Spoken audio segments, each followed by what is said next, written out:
Okay, so this is a very complicated build now, well, it's for me anyway. So what I've done is I've gone and printed off a map of a timetable, and I've put in some stops here which are meant to represent important bus stops. And basically all I've done is really just push the LEDs through into the cardboard. Right, so I've stuck it on a piece of cardboard, LEDs being pushed through. On the back I have the LEDs, I have one wire connected to the positive and one wire connected to the ground. So just going to have a look at this cable. Right, so it's a little bit, well, it's quite annoying actually, but here I've used a ribbon cable. I don't think I'm going to be able to turn it over, but you can see I've got all the wires connected.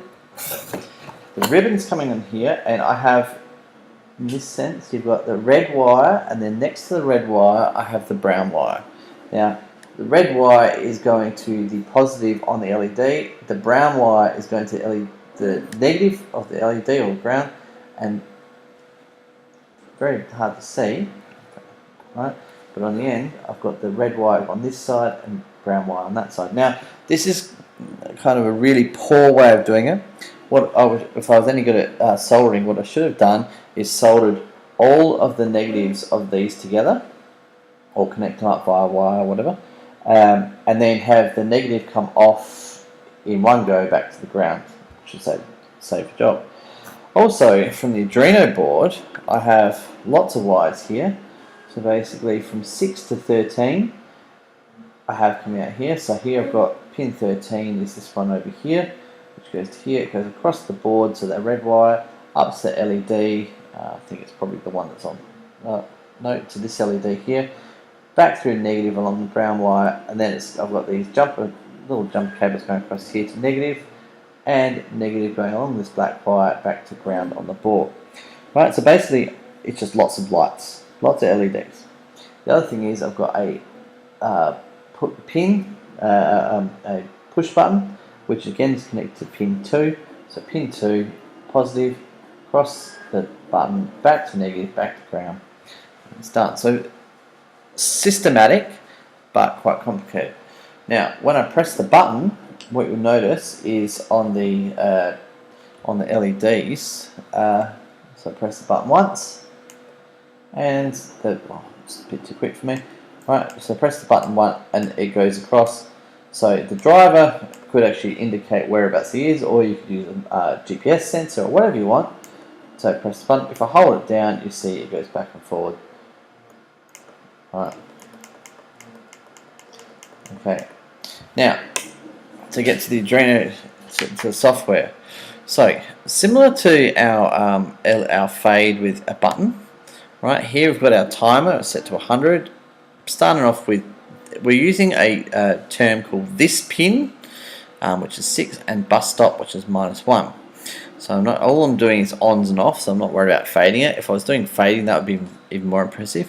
But here we've got void setup, so serial begin 9600, which means I'm talking to the board. Pin mode 2 is my pull up, and now I'm using a series. This is a for do loop, so basically for this pin equals 6, then for integer this pin equals 6, this pin is less than 14, this pin plus, right? So what this is saying is I've got pin 6, and it's going to go through and go add 1 on, so it makes it pin 7. Pin mode, this pin, so in this case it's up to 7, is the output, and then I have to go back because I'm not up. I have to get up to 14. Well, basically I keep going until I get to 14. So I'm going, right, so 6 is output, 7's output, 8's output, 9's output, 10's output, 11, 12, 13, 14. If I get to 14, I've gone too far, right, because this pin is 14.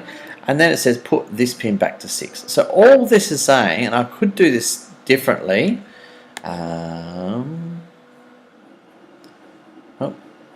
If I go back to bus timetable where I made this originally, you can see here I've used pin mode. I just was lazy and haven't lined it up. Pin mode 13, 12, 11, 10, right, so I've got all these pins here. Instead of doing that, I've used this method. Right? So less lines of code, better for the board. Now we do the loop. So basically this is the read, then give me the printout, sensor value. So but what is the button? Is it on or off? What pin are we up to? So what LED light are we up to? And bus stop equals, and that's our whether we're going positive or negative, and that's like the fade, the fade amount which we had in the last one. Here, if sensor value is low, in other words, if we press this button, then we turn the light that's on off, so this pin to low. If the pin's at 13 or if pin's at 6, then we change bus stop to the other one, and then we say this pin equals this pin plus bus stop. So in other words, we move it across one from either from 6 to 7, or if it's the other way, from 14 to 13, or however. And then we say this pin, turn this light on. So all this code is saying, turn the current pin off, current LED off, and turn the next LED on. Otherwise, just leave it as is. Okay. And if we go to our tools at the moment, right, our serial monitor, we can see it says sensor values are 1, the LED light is 6, and bus stop is -1. Now if I press it once, oops, try and press it once, you can see that it's gone to 8, right? And if I hold it down, as it changes, it goes up to 13 and back down. Right. So quite a complicated build, but you've seen these on a bus stop. You could actually use it for a poster as well.